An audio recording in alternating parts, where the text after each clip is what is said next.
people like me. You need people like me so you can point your fingers and say, that's the bad guy. That's the bad guy. That's the bad guy. That's the bad guy. That's the bad guy.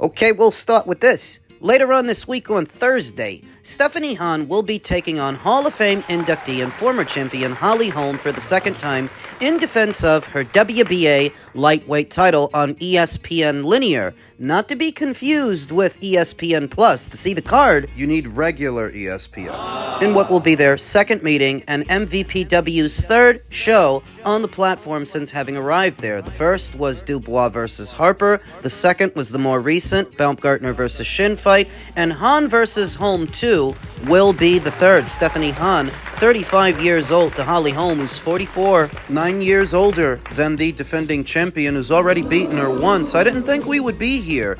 Given how their initial meeting went, it seemed a decisive victory for Stephanie Han. But here we are with a rematch. Stephanie Han fighting out of the orthodox stance. To Holly Holm, who is a southpaw, Stephanie Han sports an unblemished record of 12 wins with no losses and no draws, 3 recorded knockouts, having debuted as a professional as recent as 2021. She's managed to get a great deal done in a short amount of time, more than anyone would have expected her to, debuting in the sport so much later in life. To Holly Holm, sports a professional record of 34 wins with 3 losses and 3 draws, 9 recorded knockouts, having been knocked out 2 times in 40 professional bouts in what will be her third fight under the MVP banner. The first was her debut, the second was the Stephanie Han fight, the rematch is going to be the third, and initially I thought that Holly Holm would be able to out-hustle, outmaneuver Stephanie Han, and lift that WBA title from her, but I was wrong. Stephanie proved to be too fresh,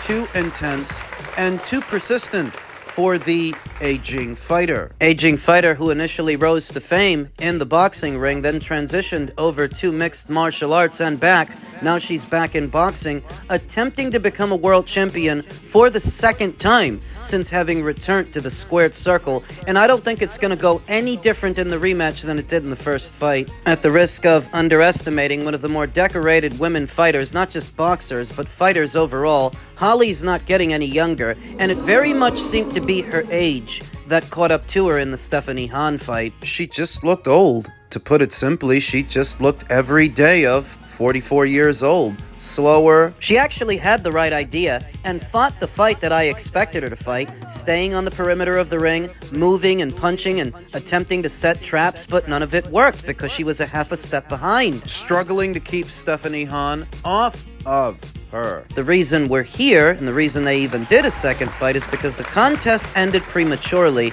in the 7th round due to a technical decision as a result of a Han cut, thus bringing the action to a pause and allowing the judges to tally the rounds that they had scored so far, many of which Stephanie Han won. So she was given the decision, and now they're running it back. The aesthetic of the fight... I gotta be honest when I say that I love Holly Holm, and I think Stephanie Han is smoking hot. But this was not a fan-friendly aesthetic for the casual observer. Someone just coming across women's boxing would not have thereby been made a fan by the aesthetic of this fight. It was a hard watch because Holly Holm really did look her age. She just looked old and slow and struggling to manage the distance at which the fight was being fought. So I expect the same thing to happen this Thursday. After the fight, Holly Holm said that she was sort of playing possum at the beginning, waiting for Stephanie Han to gas out towards the end. That didn't actually happen, though if what she said rings true, and that's really what she was trying to do, then I guess you can expect her to get off to an earlier start once the opening bell sounds in the rematch. If she wins it, MVP might look to make a trilogy out of it, which would further allow Stephanie Han to continue to develop because she really doesn't have that much experience in the paid ranks. Simultaneously being a world champion, she needs all the experience she can get before she is so confronted with the other champions at this weight, like Caroline Dubois or Elif Nur Turan. Being all wrapped up in the first fight with Holly Holm and the subsequent second has helped to keep the Sharks at bay and away from Stephanie Han's WBA title. But if she takes care of business on Thursday, like she did the first time, it won't be long before they come a-knockin'. It's also important to note that the second fight is going down in Stephanie Han's native El Paso, Texas, where her and her sister, Jennifer Han, Former IBF featherweight champion, used to be a boxer herself, her and her family are pretty well-known fixtures in El Paso. So in a nutshell, Stephanie will have home field advantage. Having already won the first fight, it's conceivable with all those things in mind, she's going to win the second. Thus, Stephanie Han on points is the conservative choice and the logical choice. Elsewhere in the world of boxing, doubt grows over Floyd Mayweather versus Manny Pacquiao rematch. Floyd Mayweather is still not confirmed a rematch with Manny Pacquiao, and his silence now casts serious doubt over whether the fight is happening at all. While Pacquiao and his team continue to push the narrative that a second fight is agreed, Mayweather has said nothing beyond suggesting any return would be an exhibition, with his unbeaten record not on the line. The gap between the two sides has only widened, leaving one version being published publicly while the other remains absent. Pacquiao has repeatedly stated that the contract in place is for a fully sanctioned professional bout, not an exhibition. The contract that we signed is for a real fight, Pacquiao said. It's either a real fight or nothing. His team has gone further, maintaining that agreements have been signed and financial commitments made with Manny Pacquiao Promotions CEO Jas Mathur, previously outlining those details during multiple interviews, including discussions with World Boxing News. At that stage, the message was clear. The fight was on, and it would be contested under full professional rules. Mayweather's silence, however, tells a different story. Mayweather's position is not matched that certainty. The former five-weight world champion is yet to confirm a rematch in any official capacity and has only referenced exhibition terms when discussing a possible return to the paid ranks. There has been no announcement from Mayweather Promotions, no formal event launch, and no confirmation from any broadcaster despite reports linking Netflix to the project. Even that element has gone quiet, with no visible promotion or backing to suggest a major announcement is imminent. Mathur, who was vocal during the initial rollout, has also stepped away from public comments in recent weeks. If it doesn't happen, it's because Floyd bitched up. And that's the gist of it. That's the crux of the story. Because Manny Pacquiao, while just about as old as Floyd Mayweather, he's willing to make it a real fight, a professional fight, whereas Floyd's sticking point seems to be it being an exhibition. So he bitched up. The situation mirrors previous instances where fight reports gained traction without ever being confirmed. Earlier this year, a proposed exhibition involving Mike Tyson followed a similar path, with a reported date circulating before passing without either man formally addressing its status. Mayweather has long maintained a consistent stance on such situations. Nothing is confirmed unless you hear it here first, he said during his career, a standard he has continued to follow into his exhibition era. Until that confirmation comes directly from Mayweather, speculation alone has never been enough to make a fight real, unresolved, and not imminent. Pacquiao's position remains unchanged, with the speculation inside his camp that the rematch proceeds as a genuine professional bout. Mayweather's bitching up. There's no other way to describe it. You guys are both in about the same age bracket. Manny's willing to fight in a real fight, and you're not. So if this all falls through, it's because Floyd bitched up. Because he's a little bitch. Pacquiao's position remains unchanged, with the expectation inside his camp that the rematch proceeds as a genuine professional bout. However, without Mayweather publicly aligning with those terms, the situation remains unresolved and increasingly doubtful. At this point, the direction is becoming clear. For all the talk surrounding a second meeting, Only one side is actively driving the narrative, while the other has yet to move. Until Floyd Mayweather says it himself, there is no fight, only one-sided noise. Too bad for him, because he's the one needs the money. He's the one in the hole. $7.3 million with the tax man, not even counting all these other people that he owes money, many of which are suing him. Too bad. So sad. But it would seem that what motivated this article from World Boxing News is a little more than Mayweather's silence, which silence. Silence ain't confirmation of anything either. You're getting a clear story and a clear direction from one side and next to nothing from the other. Could it be that that's silence? You know, it could very well be the way that World Boxing News says it is, that until Mayweather confirms it, we really don't know. But it could also be that that silence is that sense of impending doom. That dread. So let's just say that the people at World Boxing News are maybe expecting things to be the way that they were in Mayweather's heyday when he was the top-earning athlete, the top-earning boxer, the pay-per-view attraction. He would have been the one in charge, but he doesn't seem to be in charge here. He's not even the one at the helm of the promotion. At the helm of the promotion is Manny Pacquiao Promotions. At the helm of the distribution is not Showtime or some premium cable network, it's Netflix, and they're actually the ones in charge, not Floyd. So it sounds a lot like the people at WBN are expecting things to be the way that they were and go the way that they used to, but so much has changed since then. Floyd Mayweather has sued Stephen Espinoza and Showtime, naming Al Heyman as the culprit of a massive scheme to rob him of his millions. Leonard Ellerbe has since stepped down as CEO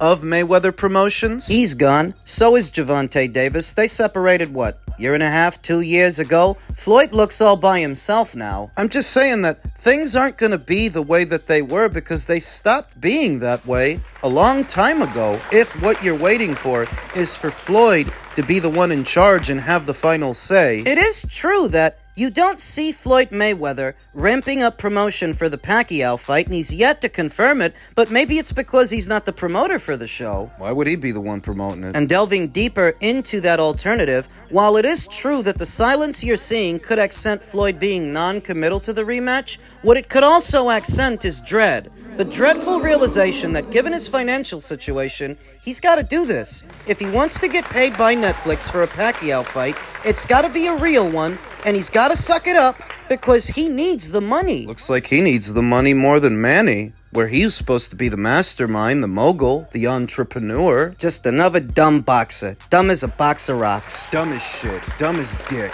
I'm not gonna dumb it down. For years, this guy pretended to be boxing's version of Elon Musk or Jeff Bezos when he was just another dumb boxer. Another kid with a playphone pretending to be a businessman, a business guy. The palpable effects of this character, this persona that he donned in front of the eyes of the boxing community is still being felt by those who wish to model their own boxing careers after Floyd, when Floyd was a fraud. It was just a character that he was playing, like Ted DiBiase being the $1 million man in the WWF, now called the WWE. TBE was just another dumb boxer being scammed out of his money. Perhaps that's why so many people still struggle to believe it, still making excuses for Floyd Mayweather, saying that he's playing us all. This is part of his master plan. So what part of the plan is it supposed to be that he's in the hole with the IRS another $7.3 million after having already owed them $24 million? Now, what part of the plan is it suing Stephen Espinoza and Showtime for allegedly robbing him of his millions